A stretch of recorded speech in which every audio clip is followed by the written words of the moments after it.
সরকারে এই 14টা দোকান 53 সালে যখন নিউ মার্কেট প্রতিষ্ঠিত হয় তখন এই জাতীয় সমবায় শিল্প সমিতি লিমিটেডকে 3টা দোকান বরাদ্দ দিয়েছিল তাদের উৎপাদিত কাপড় ওখানে বিপণন করার জন্য।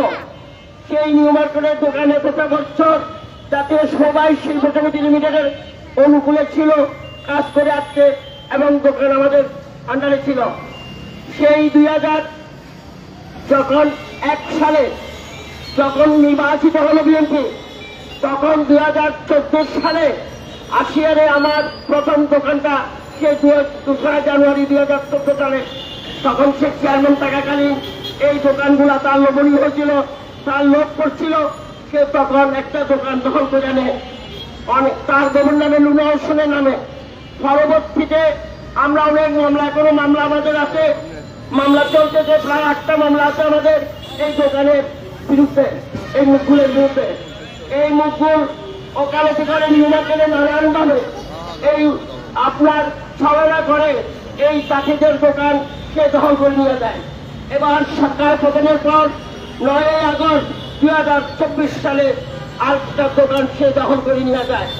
এভাবে সে দখলবাজ করে দোকান, তার নিজস্ব কোনো দোকান নাই নিউ মার্কেট থেকে এবং তার কোনো দোকান বরাদ্দ নাই। আরেকটা দোকান যেটা করে সেটা বন্ধুবান সমিতির দোকান, এটা খাইয়া তার দস্তাস হয়ে গেছে। সমিতিতে দোকান মনে খাওয়া এটাই তার অভ্যাস।